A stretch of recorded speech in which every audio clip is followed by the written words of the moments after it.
capítulo 18. E eu quero convidá-lo você a abrir, manter a sua Bíblia aberta, porque, meus amados, hoje Deus tem algo muito especial a tratar conosco nessa noite. Porque hoje a gente vai entrar num assunto extremamente delicado para o ser humano. Hoje é o assunto do texto, você vai perceber. Hoje a gente vai falar sobre a prática do perdão. A prática do perdão. E o nosso Senhor Jesus deu algumas orientações para essa área tão vital e tão delicada da vida humana.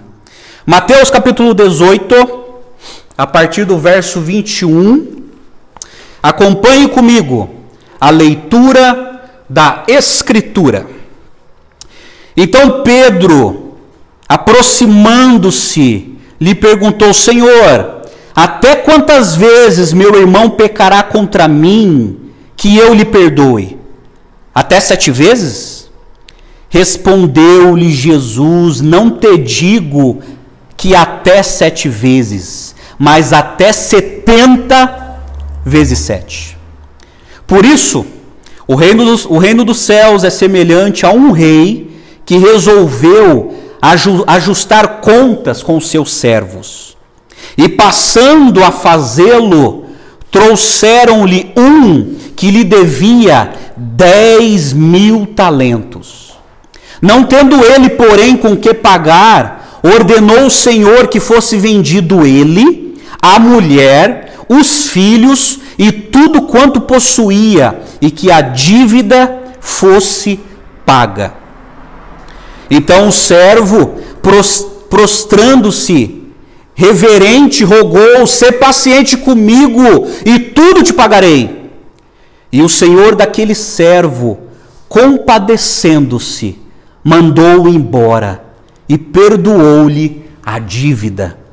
Saindo, porém, aquele servo encontrou um dos seus conservos que lhe devia 100 denários. E agarrando-o, o sufocava, dizendo: paga-me o que me deves.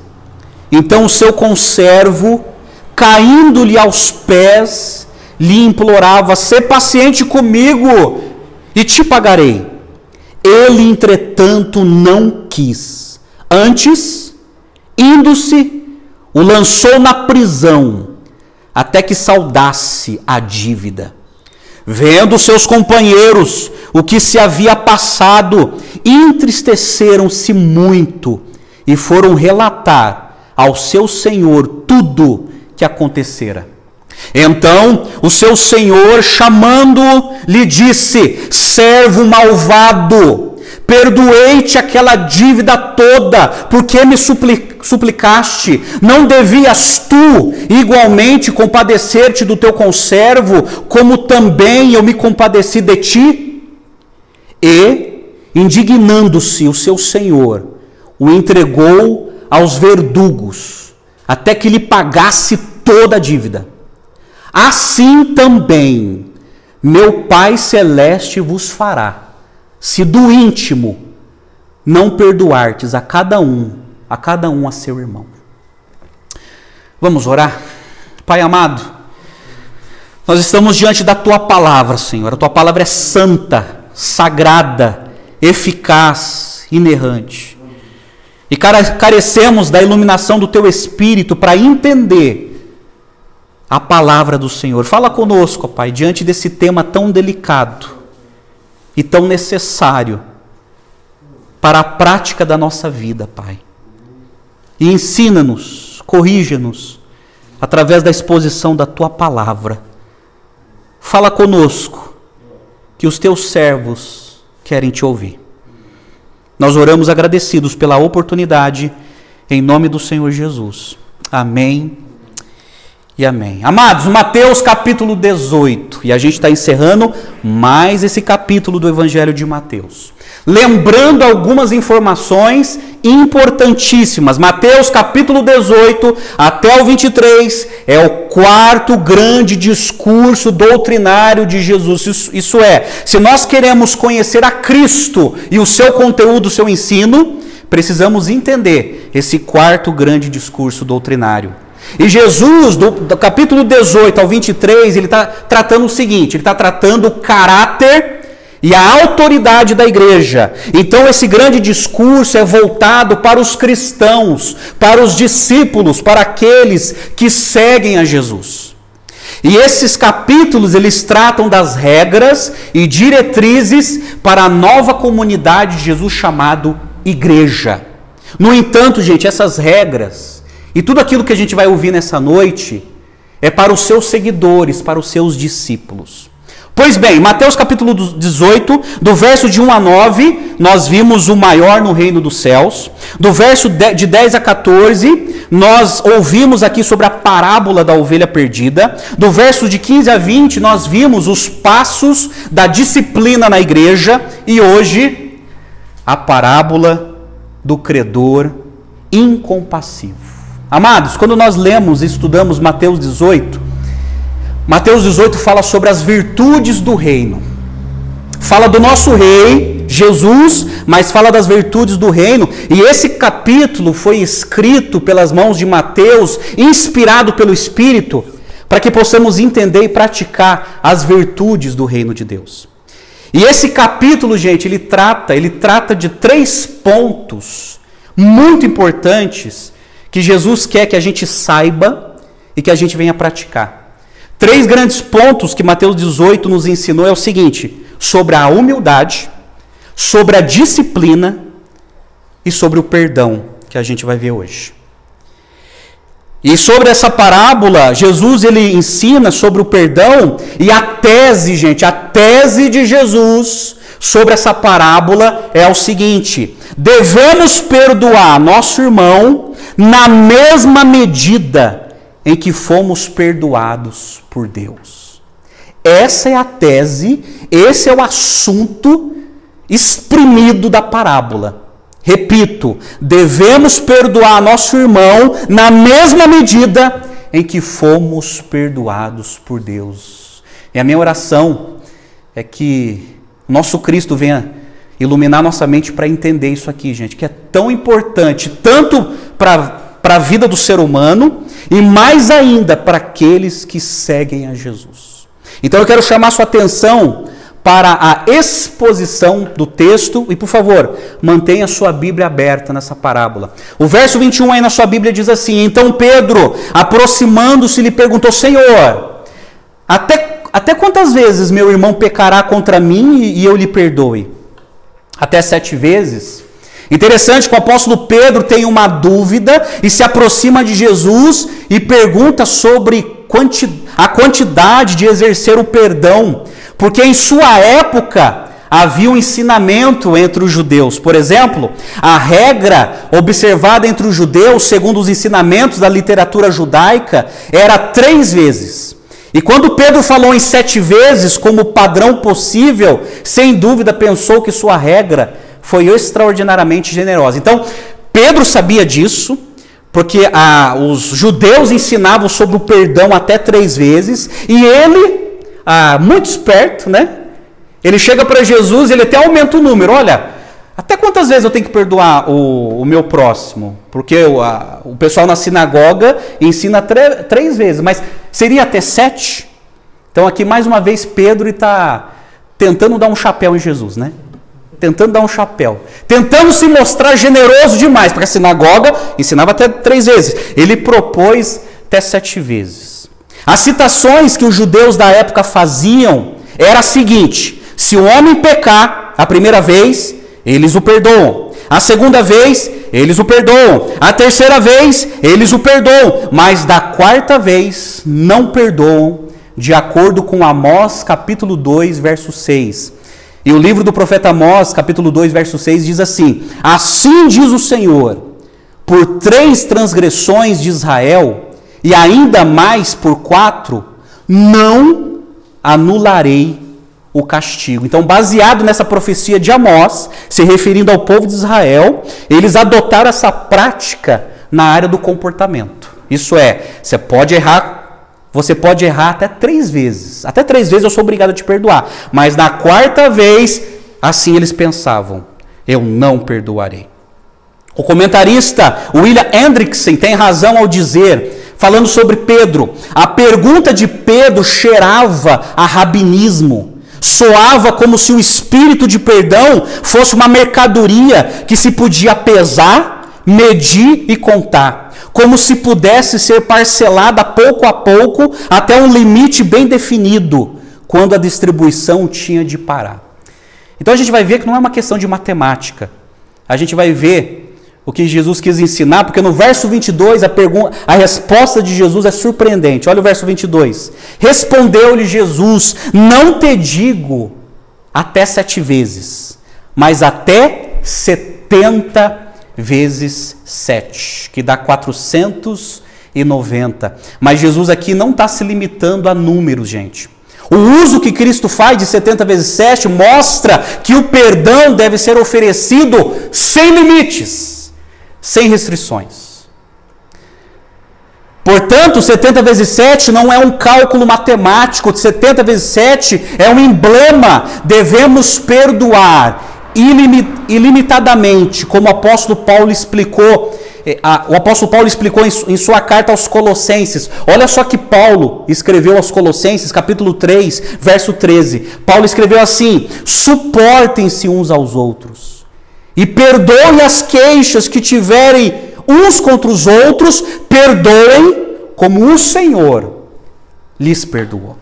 Então aqui, gente, Jesus não está preocupado com matemática. Jesus está mexendo aqui com a motivação, com a seriedade. Olha, a questão não é 3 vezes, ou 7 vezes, ou estritamente 70 vezes 7. A questão é, precisamos perdoar. Precisamos perdoar. Aí no verso 23, Jesus ele introduz uma parábola, para clarear ainda mais o entendimento dos seus apóstolos. Aí no verso 23 ele diz assim: por isso, o reino dos céus é semelhante a um rei que resolveu ajustar contas com os seus servos. Jesus introduz essa parábola, gente, usando a figura de um rei, que era muito comum naquela época de monarquia. Então aqui Jesus, ele vai introduzir uma parábola de um acontecimento que era muito comum no século I.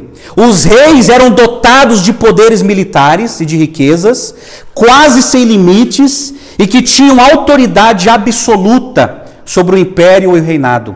Nessa parábola, Jesus fala de um credor incompassivo que também era um devedor.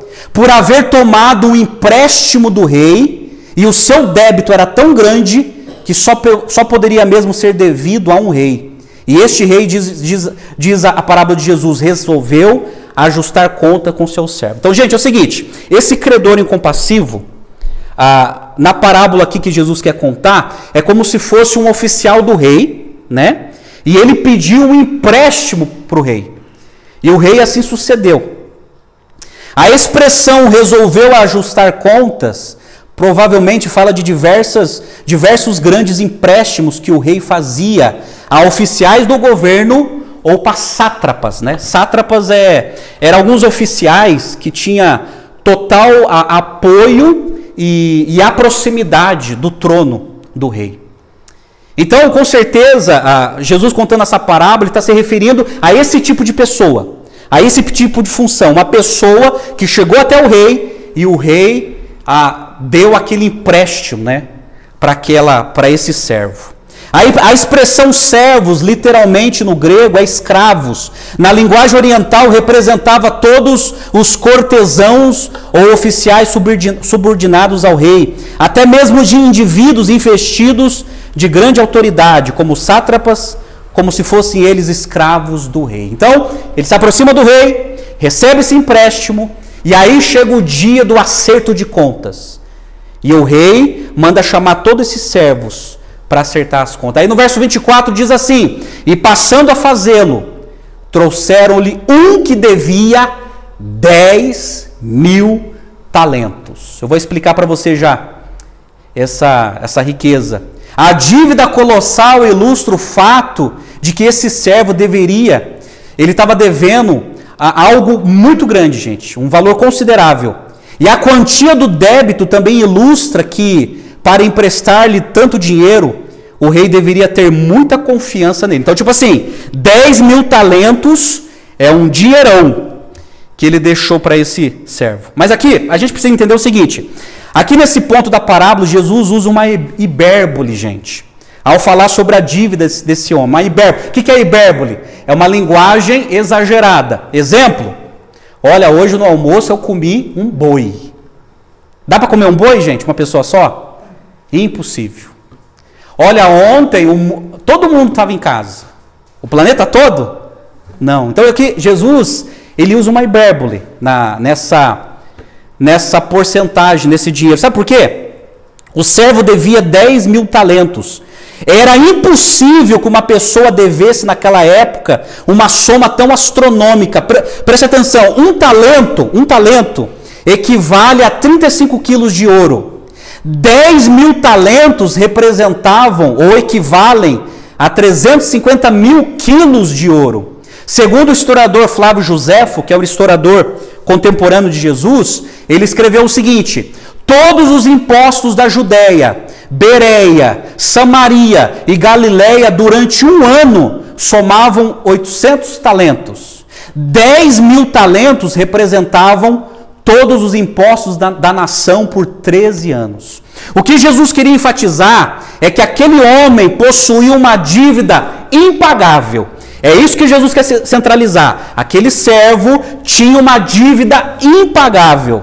Ganhando 1 denário por dia, ele precisaria trabalhar 150 mil anos para pagar a sua dívida. Então o foco é o seguinte: esse servo tinha uma dívida colossal, impagável, que seria impossível ele pagar. Aí no verso 25 diz assim: não tendo ele, porém, com que pagar, ordenou o Senhor que fosse vendido ele, a mulher, os filhos e tudo quanto possuía, e que a dívida fosse paga. Na antiguidade, essa prática era comum entre os reis e os poderosos que controlavam a vida social e econômica dos cidadãos de um império. Essa ilustração é uma referência dos costumes dos reis orientais de jamais usarem de compaixão, havendo muitíssimo casos, gente, de barbaridade, insanidade e desumanidade. Por exemplo, na lei de Moisés, há certas provisões para refrear essas práticas, especialmente no que diz respeito à libertação geral nos anos do jubileu. Levítico 25, gente, era uma lei que Deus tinha colocado em Israel, em que era um ano que se descansava, né? Os escravos eram liberados. É bom lembrar que o povo de Israel também tinha escravos, entendeu? Mas existia uma lei que é o seguinte: olha, no ano jubileu, dê aos escravos a oportunidade de ir embora. E é interessante que alguns não iam. Sabe, o tratamento do povo de Israel era tão bom para os escravos, que quando chegava no ano do jubileu, muitos não iam embora. Nesse ponto da parábola, Jesus traz a ideia que o rei exigiu o pagamento de acordo com a circunstância do indivíduo. O que acontecia naquela época, quando a pessoa não conseguia vender, não conseguia pagar a sua dívida? O rei chegava nessa pessoa e vendia essa pessoa como escravo. Então ele pegava, como diz aqui, que ele seria vendido talvez como escravo para trabalhos braçais, ou talvez ele seria, se ele tivesse um porte forte e tivesse resistência, talvez ele seria vendido para ser um gladiador, e o Império Romano praticava muito isso, né? Naquela época. Ou ele seria vendido para trabalhar em alguma casa de algum rico, como aconteceu com José, lá no Egito, na casa de Potifar. A mulher dele ia ser confiscada, a mulher dele também ia ser capturada e vendida. E naquela época, gente, elas eram vendidas para serviços domésticos, na casa dos poderosos daquela época, ou elas eram vendidas para serem concubina de alguém, porque naquela época era extremamente normal a poligamia. Os homens poderiam ter a esposa e várias concubinas para vários trabalhos. Ou eram vendidas para a prostituição comercial, gente. Desde aquela época já existia essa brutalidade. Mulheres vendidas para a prostituição comercial. Os filhos, a mesma coisa. Eles eram vendidos para trabalhos braçais, ou para serem gladiadores, segundo a constituição física deles, ou para prostituição comercial também, principalmente as mulheres. E tudo quanto possuía, isso é, ele era confiscado, vendido como escravo, a mulher era confiscada, vendido como escrava, os filhos eram confiscados, vendido como escravo, e tudo que ele possuía, casa, animais, objetos religiosos, relíquias, roupas, armas, tudo era confiscado. Tudo.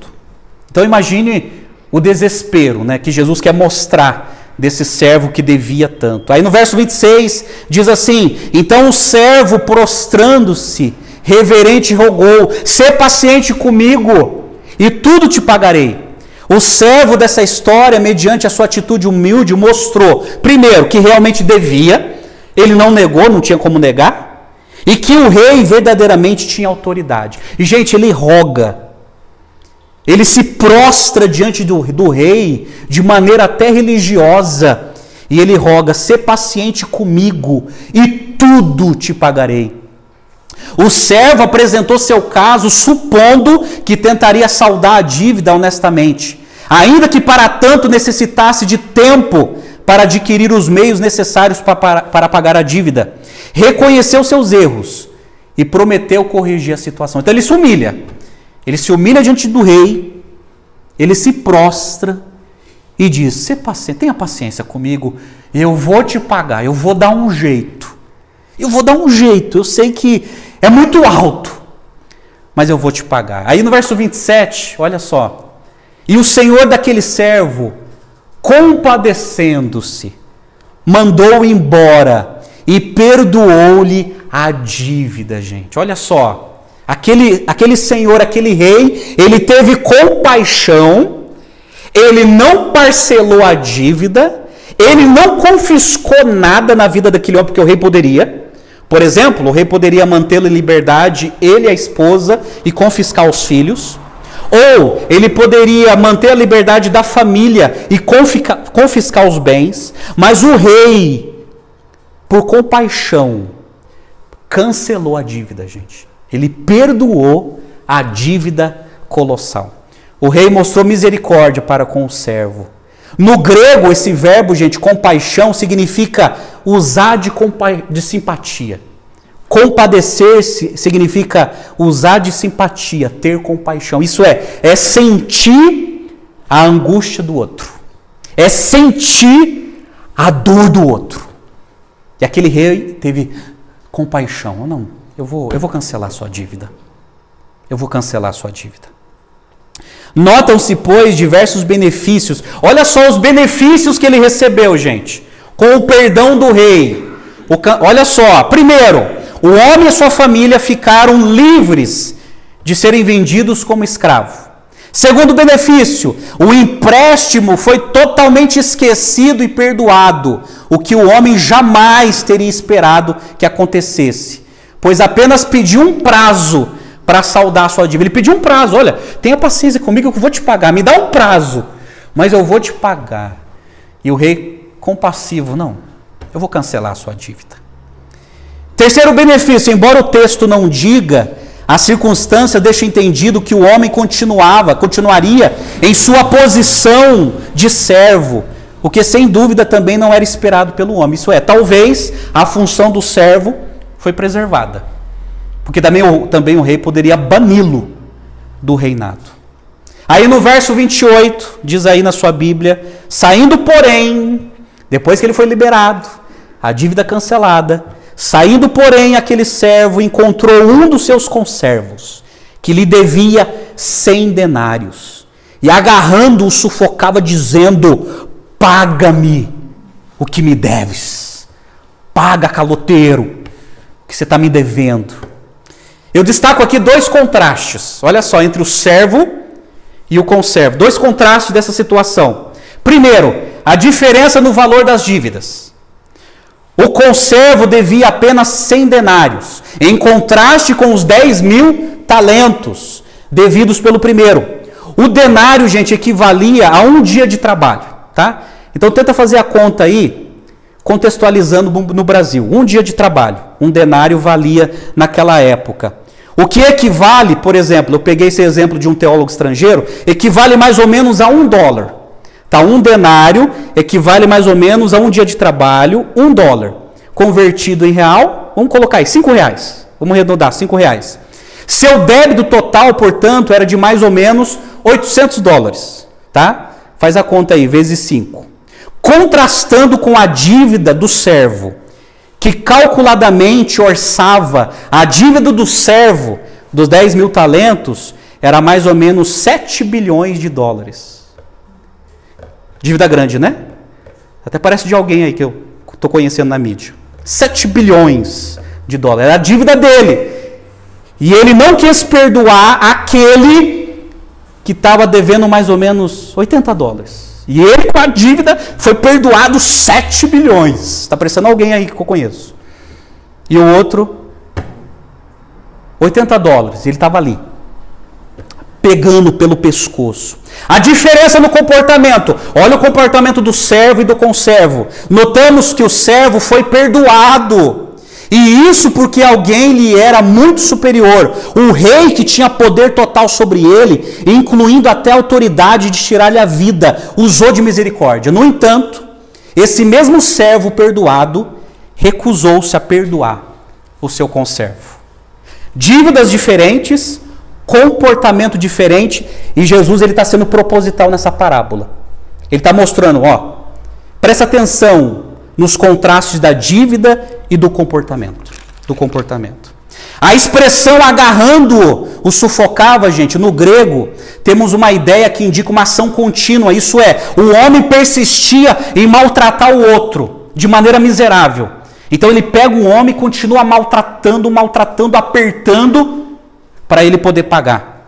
Na literatura romana, há evidências de que essa indignidade era permitida. Por exemplo, um escritor da época chamado Lívio, ele se refere em seus escritos o ato de torcer pescoços para quem está devendo. Já pensou se isso cai na moda? Então, há lugares que Roma dominava naquela época, que quando uma pessoa devia, a pessoa poderia ir lá, cobrá-lo e pegar no pescoço ainda. Me paga, senão eu quebro o seu pescoço. E a lei romana, é isso aí mesmo, faz isso mesmo.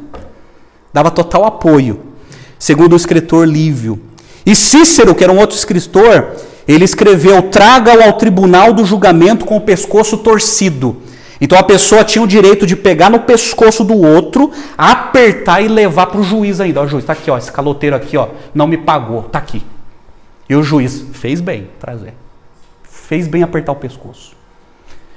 Então era muito comum acontecer naquela época. O verso 29 diz assim: então o seu conservo, caindo-lhes aos pés, lhe implorava: sê paciente comigo e te pagarei. O conservo cai aos pés do servo e lhe implorava, gente. Ele implorava. No grego, essa palavra indica uma ação contínua. Isso é, ele cada vez mais falava: me perdoa, me perdoa. Eu vou pagar a dívida, me perdoa. Notam só aqui outras diferenças, olha só. Mas outras diferenças. No primeiro, o servo, teria sido impossível ao servo pagar a dívida. E assim precisava mais de perdão do que o conservo, que estava devendo mais. No segundo, o conservo poderia pagar sua dívida, por não ser uma dívida alta. Olha só, o servo não poderia. Era uma dívida astronômica. E mesmo assim o rei cancelou. O conservo poderia. Ele poderia trabalhar alguns dias, ajuntar aquele dinheiro e pagar o servo. Mas o servo não lhe perdoou. Verso 30. Ele, entretanto, não quis. Antes, indo-se, o lançou na prisão, até que saudasse a dívida. Olha só essa expressão. Ele não quis.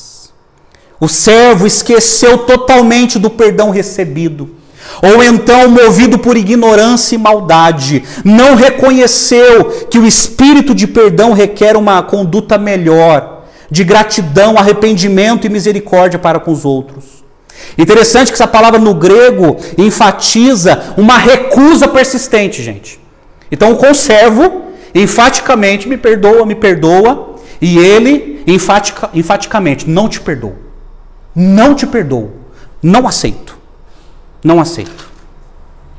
E diz assim, indo-se o lançou na prisão. O credor incompassivo exigiu, olha só, o credor, esse servo, exigiu o máximo castigo que o caso permitia. Apresentou o caso à corte marcial, talvez com testemunhas e advogados, e provou sem nenhuma dúvida a justiça do seu caso, gente. Olha só, isso aqui é muito interessante.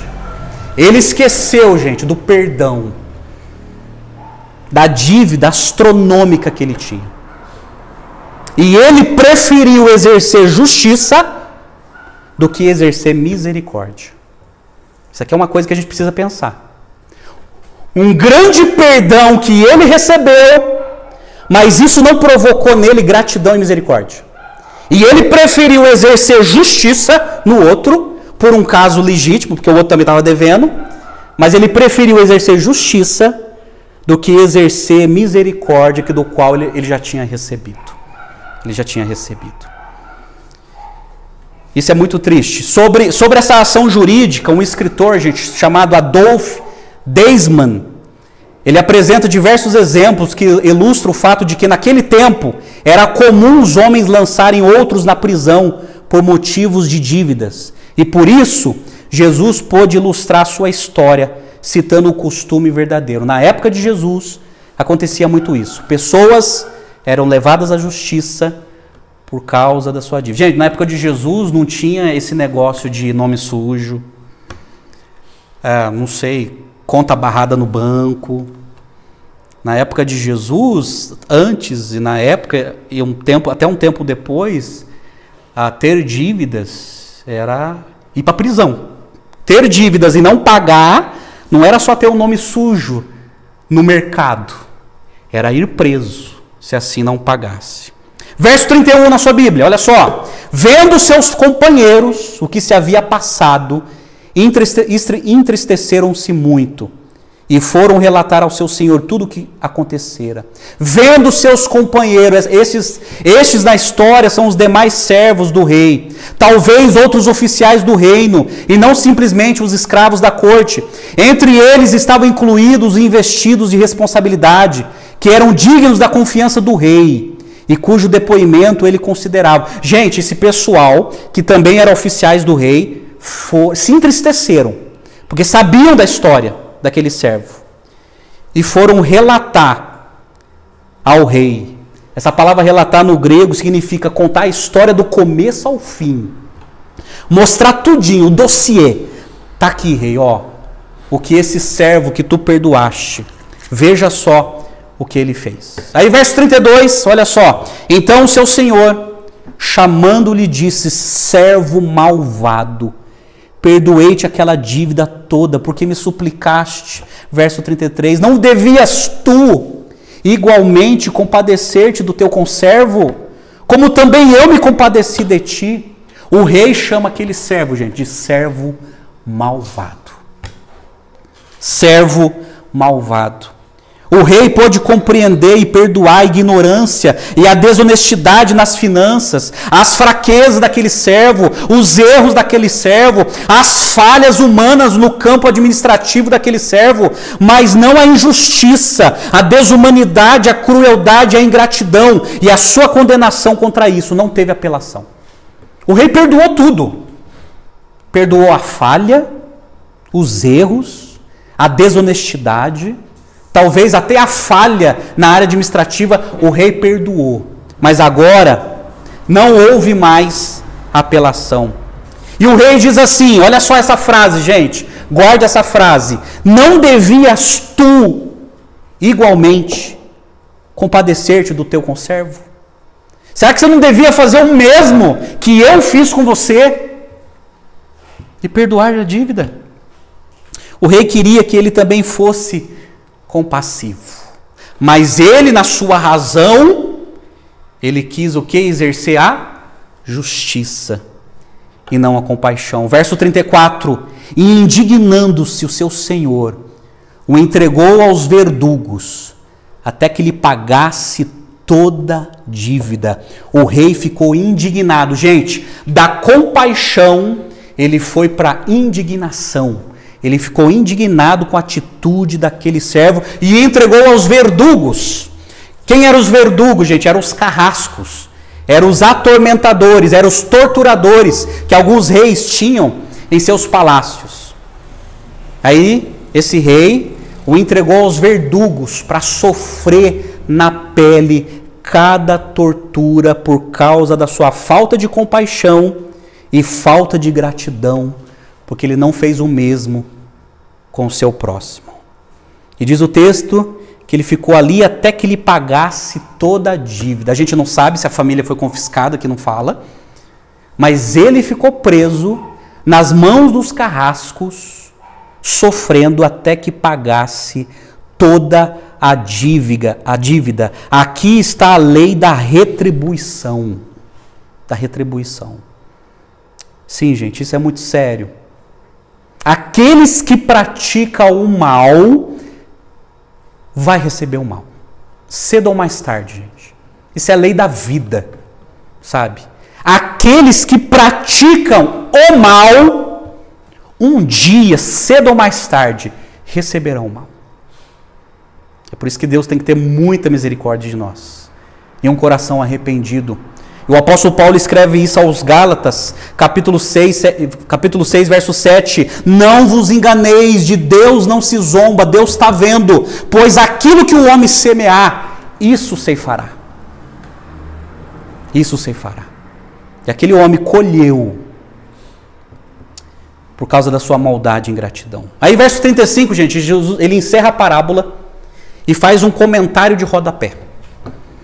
E no verso 35 ele termina a parábola dizendo assim: assim também, olha essa expressão, assim também meu Pai Celeste vos fará, se do íntimo, se do coração não perdoartes a cada um a seu irmão. Assim também meu Pai Celeste vos fará. Jesus está aqui afirmando que assim será o procedimento. Jesus ele está afirmando aqui, gente, Jesus não está propondo uma suposição. Jesus não está oferecendo uma especulação. Jesus não está aqui usando mais uma hipérbole. Ele está afirmando, assim também será. Jesus está afirmando que de perdoados por Deus, precisamos ser perdoadores. Guarde isso aqui. De perdoados, precisamos ser perdoadores. De perdoados, precisamos ser perdoadores. Essa é a grande lição dessa parábola. Amém? Aplicação. Eu quero apresentar para vocês duas lições para nós, para a nossa vida cristã, para a nossa espiritualidade, para a nossa prática. Duas lições, gente, que eu destaco dessa parábola. Duas, guarda isso no seu coração. Já fiz a exposição, agora guarde a aplicação. Duas lições. Primeiro, o perdão que recebemos de Deus. Aqui nessa parábola, Jesus, ele quer mostrar o perdão que recebemos de Deus. Essa verdade está do verso 23 até o verso 27. Mas Jesus deixa bem claro na parábola que Deus ajustará contas conosco. Verso 23. Da mesma maneira que o rei fez uma reunião e chamou os seus servos para ajustar contas, verso 23. Deus ajustará contas conosco. É por isso que o apóstolo Paulo escreveu em Romanos 14:12. Assim, pois, cada um de nós dará contas de si mesmo a Deus. A gente vai prestar conta, gente, diante de Deus. Jesus falou que Deus, a gente vai prestar conta de cada palavra frívola, de cada atitude insensata, a gente vai prestar conta. Porque Deus conhece os segredos do coração. E só Ele esquadrinha os nossos pensamentos e a gente vai prestar conta, a gente vai ter que ajustar conta também com o Rei soberano, o nosso Deus. Então Jesus está deixando bem claro aqui na parábola que Deus ajustará contas conosco. A gente vai prestar conta diante de Deus. O apóstolo Paulo, mais uma vez, em 2 Coríntios capítulo 5, verso 10, olha só o que ele escreveu: porque importa que todos nós compareçamos perante o tribunal de Cristo, para que cada um receba, segundo o bem ou mal que tiver feito por meio do corpo. E a palavra que Paulo usa, todos nós vamos comparecer ao tribunal de Cristo. Todos nós, gente. Um dia nós vamos prestar conta. Assim como aquele servo teve que prestar conta ao rei, um dia todos nós vamos sim prestar conta também. E a pergunta que eu te faço, para você pensar no seu coração, como que está a sua vida? Como que está a sua vida? Você vai prestar conta. Eu vou prestar conta. Nós iremos prestar conta. Sobre o perdão que recebemos de Deus, precisamos entender aqui que Jesus está ensinando que nós temos uma dívida impagável. Verso 24 e 25. Assim como aquele servo estava devendo 10 mil talentos, que era um valor astronômico, exagerado, Jesus quer dizer o seguinte: olha, eu estou usando essa hipérbole para mostrar o seguinte: o ser humano tem uma dívida impagável diante de Deus. Uma dívida que não dá para pagar através da religião, praticando religiosidade, rituais religiosos. Não dá para pagar através de boas obras, obras de caridade. Não dá para pagar através da sua ética, não cometendo nenhum crime, não fazendo mal para o seu próximo. Não tem como pagar. É uma dívida impagável por causa dos nossos pecados. E não há ninguém, não existiu ninguém que conseguiu pagar isso, a não ser Jesus, que não pecou, assumiu a nossa dívida lá na cruz do Calvário, morrendo por nós e cancelando a nossa dívida. O ser humano não tem capacidade de pagar essa conta. É por isso, gente, que o ser humano, ele não é tão bom assim como pensa.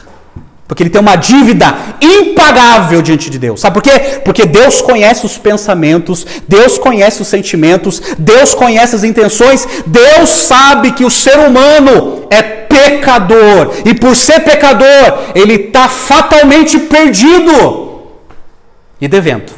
É uma dívida impagável. Então Jesus quer mostrar nessa parábola o seguinte: olha, essa dívida é impagável. Impagável. É uma dívida astronômica que o ser humano não tem capacidade e competência de pagar. Por isso que eu, como substituto, morri para pagar essa dívida. E além de pagar essa dívida, eu cancelei essa dívida. E além de cancelar essa dívida, eu depositei uma riqueza no coração dessa pessoa. Essa riqueza é a salvação. Já pensou nisso? Jesus veio para pagar uma dívida que para nós é impagável. Ele assumiu essa dívida na cruz. Ele cancelou essa dívida, a dívida que nós tínhamos, e ainda assim ele depositou uma riqueza na nossa conta bancária do coração, que é a salvação. Isto é justificação. Você foi declarado inocente.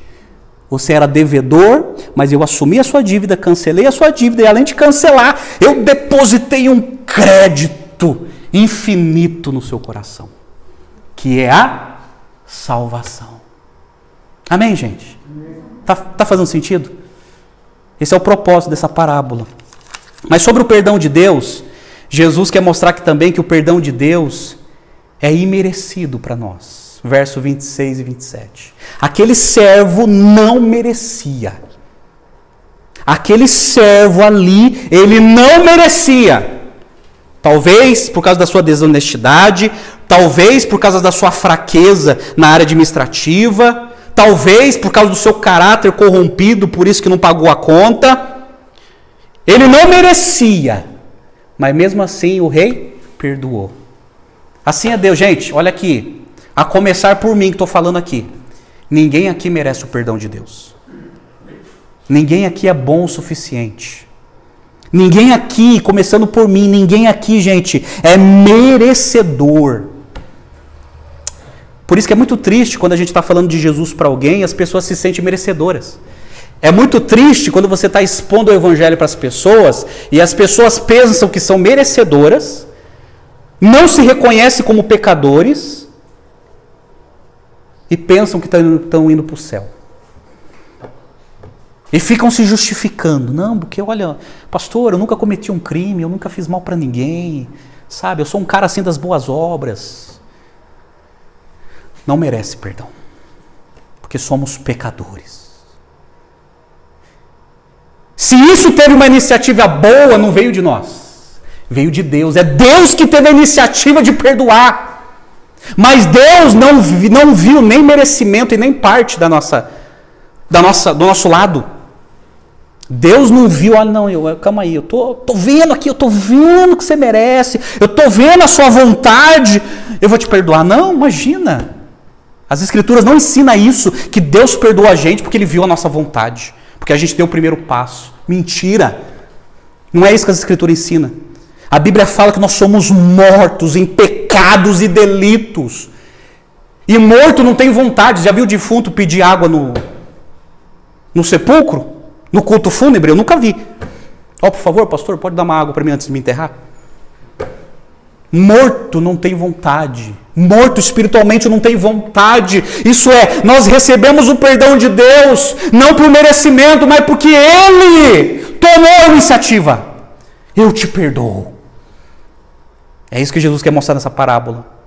O perdão de Deus é completo. Verso 27. Gente, o perdão de Deus é completo. Como esse rei. Esse rei não negociou. É o seguinte, você tá devendo para mim, eu vou parcelar, tá bom? Quantos anos você tem? 50? Então eu vou te dar 50 parcelas. Até 100 anos você vai me pagar. E se não me pagar, sua descendência vai me pagar. Sabe, né?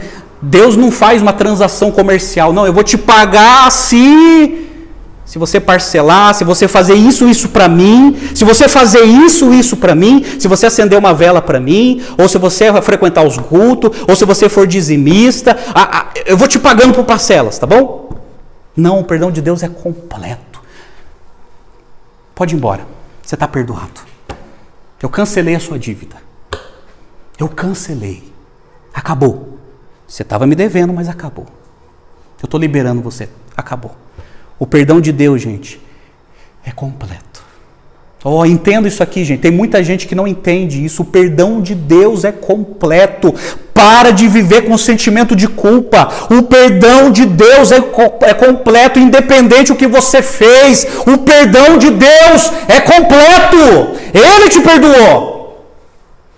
Os homens podem não te perdoar. O ser humano pode não te perdoar, mas da parte de Deus o perdão é completo. Está perdoado.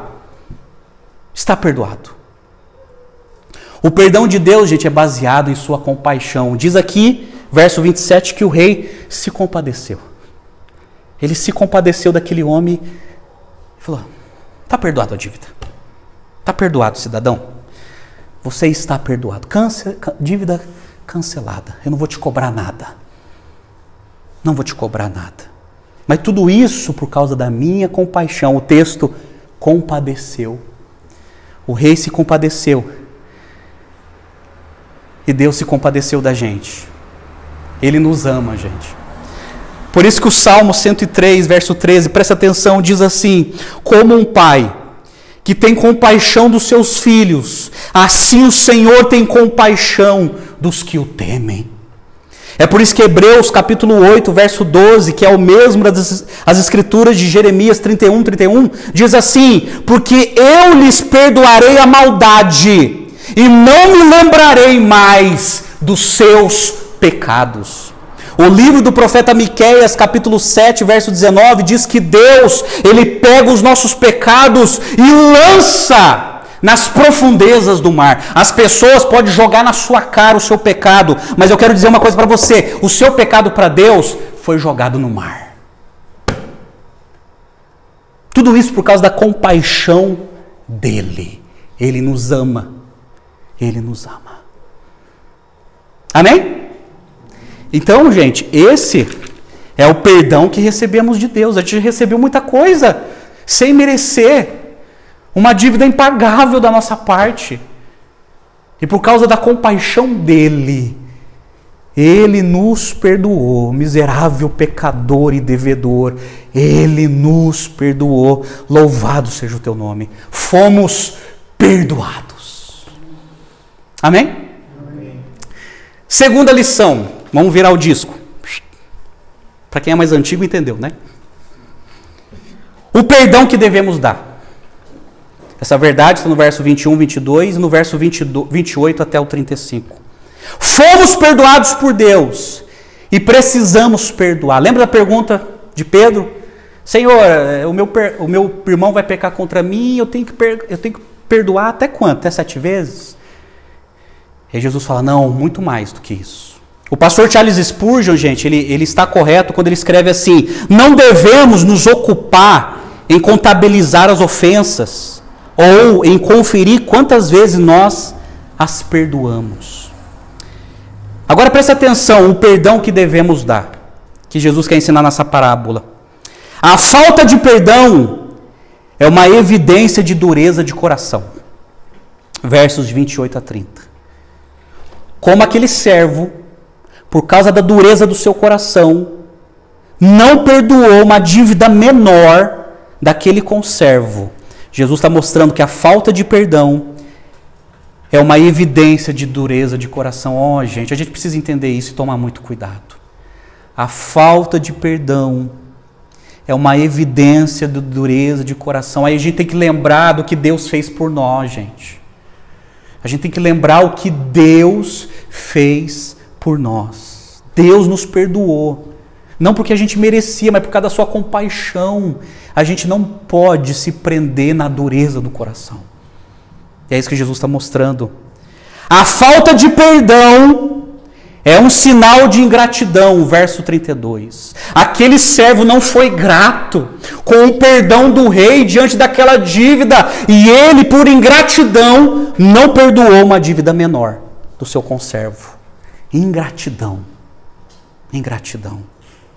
A falta de perdão, presta atenção, desperta a ira de Deus, verso 34. Da mesma forma, o que Jesus quer mostrar naquela parábola, da mesma forma que aquele rei ficou indignado, ficou irado, Jesus quer mostrar na parábola, assim também Deus, ele se ira diante de tanta ingratidão, de tanta dureza de coração, porque faltou perdão. Ira. É como se Deus estivesse falando assim, olha, esqueceste o que eu fiz por você. Não devias tu igualmente? Por uma dívida menor, a sua era maior, eu perdoei. Não devia tu igualmente? A falta de perdão, olha, presta atenção. A falta de perdão gera profunda tristeza às pessoas, gente. Verso 31. A falta de perdão gera profunda tristeza. Imagine a tristeza que aquele servo promoveu no conservo. A tristeza. E outra, os outros oficiais, ao verem a atitude daquele servo, diz o texto, gente, não são palavras soltas. Mateus as escreveu inspirado pelo Espírito Santo com propósitos eternos. Aqueles oficiais, eles viram a atitude daquele servo, diz o texto, e entristeceram e foram procurar o rei. Porque a falta de perdão produz tristeza, gente. Aqueles oficiais se entristeceram. Como? Aquele cara foi perdoado pelo rei, ele não está perdoando a dívida do conservo, que é bem menor. Não, vamos falar com o rei. Tristeza. A falta de perdão, olha só, a falta de perdão aprisiona as pessoas. Verso 30 e verso 34. Da mesma maneira que aquele servo, o conservo foi preso, da mesma maneira que o servo foi preso também, a falta de perdão aprisiona, gente, as pessoas. É interessante como a gente percebe as pessoas aprisionadas por falta de perdão. Estão presas, emocionalmente falando. Presas. Estão presas. E olha só, eu não estou dizendo aqui que perdoar é esquecimento. Não é isso. Toda pessoa que sofreu algo não esquece. Agora, sabe o que é perdão? Uma das melhores definições de perdão que eu já ouvi na minha vida. Perdão é se lembrar, mas não sofrer mais. Perdão é se lembrar do caso, da palavra, do feito, mas ao me lembrar, aquilo não provoca em mim mais angústia e sofrimento. Faz um raio-x no seu coração, se você realmente perdoou. Se você diz que perdoou, mas ao lembrar, isso provoca angústia e sofrimento, você não perdoou. Isso é muito sério. Agora, se você lembra, porque não tem como esquecer, você lembra daquela palavra, daquela atitude horrível, você lembra, mas isso não provoca mais você sofrimento, amém, você perdoou. Você perdoou. Perdoar não é amnésia, esquecer. Ah, esqueci. Não é verdade. Nosso cérebro não permite isso. A não ser que seja um problema, né? Mas é lembrar. Ah, eu lembro. Mas isso já está resolvido no meu coração. Uau, obrigado, Deus. Porque senão eu estaria aprisionado até hoje. A falta de perdão produz tortura. Da mesma maneira que o rei mandou pegar aquele servo e ficar preso nas mãos dos verdugos, dos carrascos, promovendo sofrimento e tortura. A falta de perdão produz tortura, gente. Tortura. Já aconteceu com você? A falta de perdão parece que a pessoa está do seu lado a todo momento. A pessoa que te fez o mal. A falta de perdão parece que você está almoçando e a pessoa está na sua frente. Parece que você está dormindo, a pessoa está do seu lado dormindo. É uma tortura emocional por causa da falta de perdão. A falta de perdão. O comentarista Wisby tem razão quando escreveu: a pior prisão do mundo é a prisão de um coração rancoroso e amargurado. Concordo com ele. A pior prisão do mundo é a prisão de um coração rancoroso e amargurado. E amargurado. Por isso que Jesus fala sobre perdão para a sua igreja. E lembre-se que esse texto está conectado com a disciplina. Mateus 18, 15 a 20. Porque Jesus fala que se a gente tomar os passos certos, a pessoa não se arrepender, a gente tem que levar para a igreja excluir. Mas se a pessoa se arrepender, a igreja tem que perdoar. Se houve arrependimento, quebrantamento, e a pessoa dizer: olha, eu estou aqui diante de você dizendo o seguinte, eu errei, a culpa é minha, mas me perdoa, eu me arrependo. Jesus fala: perdoa porque eu perdoei vocês, perdoe esse também. Agora, gente, a falta de perdão fecha a porta da misericórdia de Deus. Verso 35. E é assim que Jesus termina a sua parábola. Jesus fala: assim também vosso Pai. E Jesus já tinha falado sobre isso lá na conhecida oração do Pai Nosso. Quando ele termina a oração do Pai Nosso, ele faz um comentário. Quando você lê Mateus capítulo 6, a partir do verso 9, ele ensina a oração conhecida como oração do Pai Nosso. Aí ele finaliza falando de perdão. Ele pega um ponto da oração do Pai Nosso, perdoa as nossas dívidas, assim como nós temos perdoado os nossos devedores, mas no final da oração ele complementa, ele faz um comentário, e ele diz assim, Mateus 6, verso 14 e 15, porque se perdoartes aos homens as suas ofensas, também vosso Pai Celeste vos perdoará. Se, porém, não perdoartes aos homens as suas ofensas, tampouco vosso Pai vos perdoará as vossas ofensas. E eu confesso para você que, como pastor, eu tenho dificuldade de explicar isso aqui. Eu só posso entender o seguinte: Mateus 6 e Mateus 18 é uma afirmação de Jesus. Jesus está dizendo, vai acontecer assim. Vai acontecer assim. Aí, para a gente entender um pouquinho o que Jesus está falando, o pastor Tim Keller, gente, o pastor Tim Keller é um pastor que plantou uma igreja em Nova York. Uma igreja presbiteriana. E ele falando sobre o perdão de Deus e a nossa responsabilidade de perdoar, duas frases que eu copiei dele, olha só o que ele falou sobre o perdão de Deus. O Deus de amor e perdão pode perdoar e restaurar qualquer e todo tipo de pecado, não importa quem nós somos e também o que fizemos. Não importa quem nós somos e o que fizemos. Deus perdoa e, além de perdoar, Ele restaura a pessoa. Ele perdoa, é isso que o perdão de Deus faz. O perdão de Deus, ele cancela a nossa dívida e, além de nos cancelar, ela nos transforma para a glória de Deus. Isso é o efeito do perdão de Deus na nossa vida. Agora, sobre quem não perdoa, e ele está comentando esses textos de Mateus 6 e a parábola de Mateus 18, ele comenta assim: um coração que não perdoa é um coração não perdoado. Um coração que não perdoa é um coração não perdoado. Sabe o que Keller quer dizer? Que quem não perdoa não conheceu a profundidade do perdão de Deus. Não conheceu. A minha oração é que Deus nos ajude, gente, a perdoar. Porque esse é uma virtude do reino que Jesus está falando. Olha, você quer me seguir, você é meu discípulo, você quer ser a minha igreja.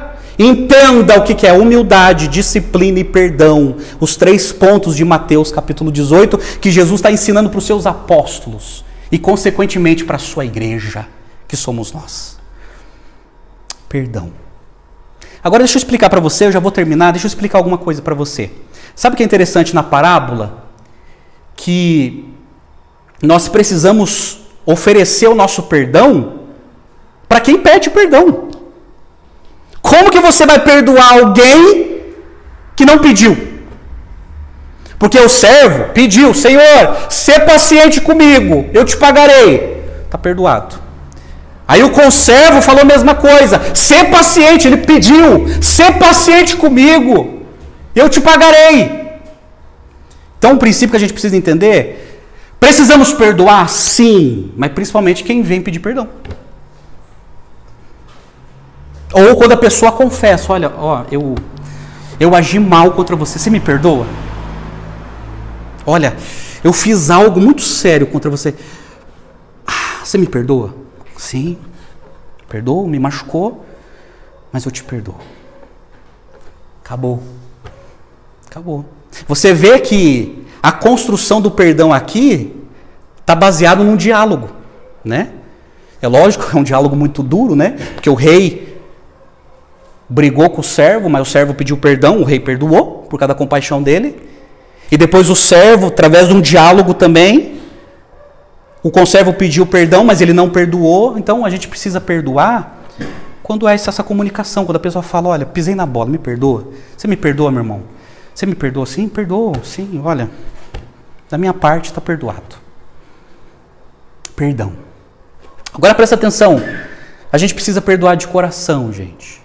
De coração. Precisamos aprender a praticar isso aqui. Agora, há uma diferença entre afeição e afinidade. Presta atenção. Afeição a gente precisa ter. Quando você perdoa alguém, você precisa ter afeição, sabe? Consideração por aquela pessoa. Se a pessoa precisar da sua ajuda, ajudar. Não pagar com a mesma maldade. Entendeu? Agora, se for uma pessoa, segundo os especialistas no comportamento humano, se for um relacionamento tóxico, o que é um relacionamento tóxico? São pessoas que você perdoou, mas a pessoa passa a vida te maltratando. Passa a vida te prejudicando. A questão é assim: eu te perdoo, mas limite. É aqui que está. Afeição, sim. Eu te amo, que você precisar de mim, estou aqui. Agora, afinidade não, ó, limite. Sabe o que é afinidade? É troca de segredo, troca de confidência. É ao sentar-se à mesa. Jesus não está falando que a gente tem que perdoar e permitir ainda a pessoa nos prejudicar. A sua vida, a sua família, te prejudicando de maneira maldosa. Sim, você perdoa, olha, você está perdoado, mas limite. Olha, você está perdoado, mas existe um limite, olha. Afeição sim, afinidade não. Tá me entendendo, gente? Jesus está falando sim que a gente precisa perdoar. Mas no que tange pessoas que querem nos prejudicar a vida inteira, sim, eu perdoo, mas olha aqui, tem um limite. Se você precisar de mim, estou aqui. Se você precisar de uma mão estendida, estou aqui. Mas sempre colocando limite. Amém, gente? Mas a minha oração é que o nosso Cristo nos ajude a praticar isso aqui. A praticar isso aqui, o perdão. Olha, eu não sei como está o seu coração. Quem sabe você precisa perdoar. Eu não sei qual é o mal que as pessoas têm feito contra você. Mas quem sabe você precisa doar o seu perdão, liberar o seu perdão. Quem sabe até pessoas que chegaram em você, olha, tenha paciência comigo, me perdoe. Quem sabe hoje é o dia de você perdoar. Ou você vai ficar aprisionado a vida inteira por essa situação. Perdoe. Perdoe. Agora lembre-se do perdão de Deus. Olha o que Deus fez por você. Olha o perdão de Deus por você. Será que não deveríamos, por uma dívida menor que fizeram contra nós, será que não deveríamos igualmente perdoar-lhes também? Que Deus nos ajude. Vamos orar? Vamos orar? Pai amado, muito obrigado por Mateus capítulo 18, por essas lições preciosas e por essa parábola. Mas, Senhor, ajuda-nos, porque somos seres humanos, limitados, falíveis, e dependemos da ação do Teu Espírito para praticar essas verdades. Ajuda-nos, ó Deus, a perdoar o nosso próximo, e ajuda-nos a lembrar do Teu perdão que o Senhor nos deu, através da morte de Cristo na cruz, nos trazendo tão grande perdão e tão grande salvação. Ó Deus, ajuda-nos, pois não conseguimos sozinhos. Ajuda-nos a perdoar, como o Senhor perdoa. Nós oramos, ó Deus. Cria em nós, ó Deus, um coração compassivo. Essa é a minha oração, em nome do nosso Senhor Jesus. Amém e amém.